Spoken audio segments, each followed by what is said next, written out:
This is a magical place to live in.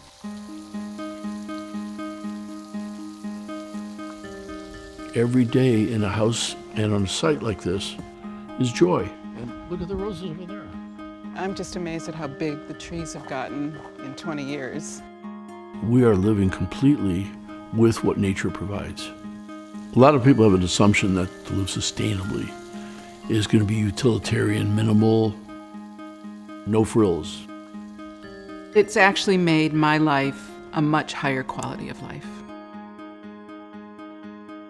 Garden Atriums is a community of 7 net zero homes in Southeast Virginia. What net zero means is that nature provides 100% of what we need. The home itself takes care of all the heating, takes care of all the cooling, takes care of all the water needs. What this house does is really conserve energy and waste very little. When we started to build here, this was a 5-acre abandoned farm. There were no turtles, no squirrels, no birds. I mean, it was dead. We wanted to protect the land.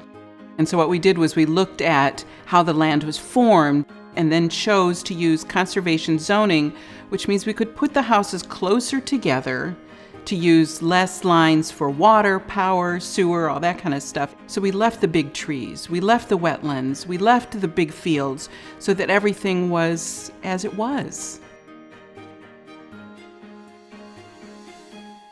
Our house comes down right about there if we follow the back of our house down with the fence.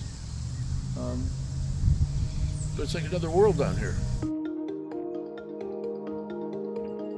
We have beautiful, fertile landscape that enriches the soil, enriches the wildlife around the site. And it gives people amenities, a pond, a park, a boat dock, a lot of amenities that most subdivisions just don't see. To create a community, you need pedestrian cross paths. People can bump into each other in a cross path. Typical subdivision, the core is a cul-de-sac. People drive past each other in cars. You don't build relationships that way. So here, our car comes in on the outside, you walk through the house to the core space, and there's paths where people connect.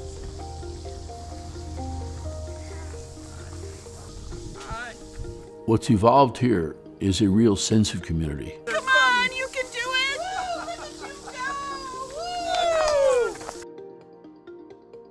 it! Right in this area, and so we started calling her Baby Duck, and she knew, and I would put the seed out, right, and she'd come and get the seed. And then there's one time a hawk came in. I've really loved living in this community because it is small and it's tight-knit and you know all your neighbors. I absolutely love living in this neighborhood. It's been a life-changing experience for us, and I don't mean that lightly. It really has. Everybody who walks through the front door has like this, like you can hear this audible gasp. And that was what it was for us when we first walked in the door. And then when you walk out the back door, you have yet again another audible gasp.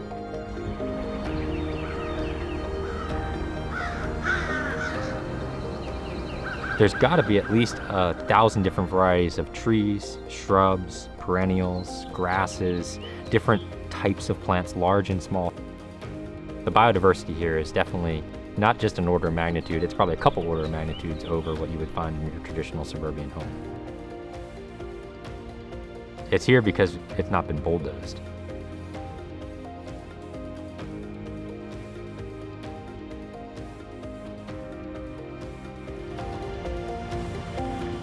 My passion for sustainability didn't start with that word. It began when I was 8 years old and we started canoe tripping. And one of the first things we learned as a canoe tripper is when you get onto a site, you always leave the site better than it was. Earth is our campsite. How do I leave what I'm doing better than it was when I got here? In the history of humanity, a lot of civilizations disappeared. And the number one reason they disappeared was lack of water. They can't grow food to feed their populations, and slowly it dries up. That's looking better. Can I give you this? I forgot a bucket. Can I give you that? Thanks. You can already see the fires, the heat, the change in how people can grow food or where they can grow food. You've got people leaving countries because of wars, and wars are mostly fought over resources. It was okay way back because a civilization could crumble, but that wasn't the total Earth. Right now we have one world. We are interconnected. We're dependent on rain. And everything we're dependent on comes from Earth. And if we endanger the source, we endanger ourselves. Water is destiny. Most people have lawns, and lawns are really dead landscapes. There's nothing for birds or animals to eat. All they do is sort of take up water and put chemicals on it that end up in our water system. We chose plants that are low maintenance, that don't have to be watered. They can get through any droughts that we might have. One of the other things that we do to help the site, we use non-toxic materials, concrete or crushed stone. And when the rain hits it, it's pervious. It soaks in through it and goes down to recharge the aquifers in the soil. We have metal roofs so that the rainwater can come down off the roof without getting anything like asphalt pieces on it. Goes into our downspouts, goes into a cistern.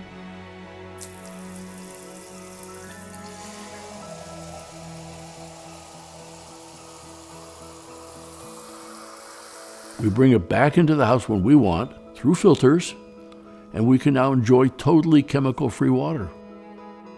These houses cost a little bit more than probably the average home, but I will tell you, it costs almost nothing to run the house. Things like having a metal roof or solar panels, in the long run, is going to be more efficient and save you money and not need to be replaced nearly as much. And as a result, you end up living actually more affordably than you were before.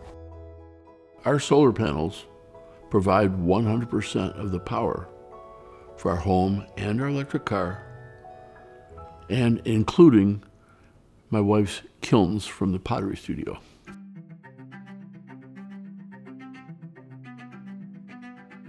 If she fires the kiln 3 or 4 times in the same month, we may get an electric bill, $30, $40.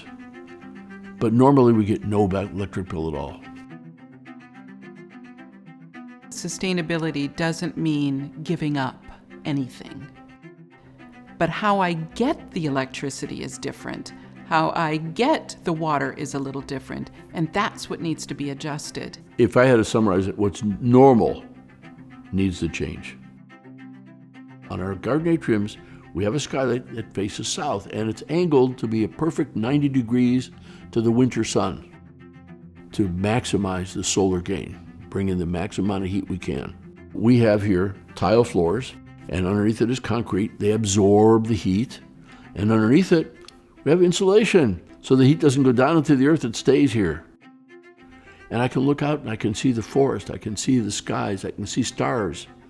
And it creates a beauty that you just don't get anywhere else. Stu and Trina have proved that this can actually work. It's not necessarily more complicated than any other house, it's just different. When we build a house like this, they're very tight. Most windows, double-hung windows, they go up and down, but the air comes in and goes right through them. If you want to seal your house, the ones we use are casement windows. You crank them closed, and when you flip that lever, it goes whoomp, it's sealed. So there's not a lot of air that moves in and out from outside, except if we choose to. So what we had to really think about is air quality inside the house. Normal paint, it'll off-gas for 10 years. So we had to choose every single thing in the house so that it wouldn't off-gas. Things like zero VOC paint, porcelain tile, wool carpet with hemp backing, solid wood cabinets, and finished in a way that they don't off-gas. So it was really, really important for us to make sure that the air was healthy, and then we added plants to make sure that it was even healthier. And so we provide 2 plants that have very large leaves. So an Australian bird of paradise, the leaves are like 5 and 6 feet long, a couple feet wide. And the other plant is a giant peace lily. What you want is more square inches of plant because the plant absorbs carbon dioxide and puts out oxygen. I have horrible, horrible allergies, and the air quality has really, really helped my lungs. Certain species of plants can filter toxins and formaldehyde from the air. They also just bring a sense of warmth to the home without adding extra clutter.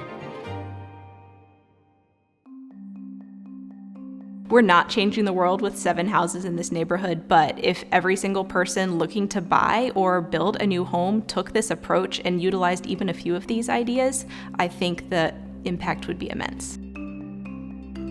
What Garden Atriums shows the world is it's easy to do.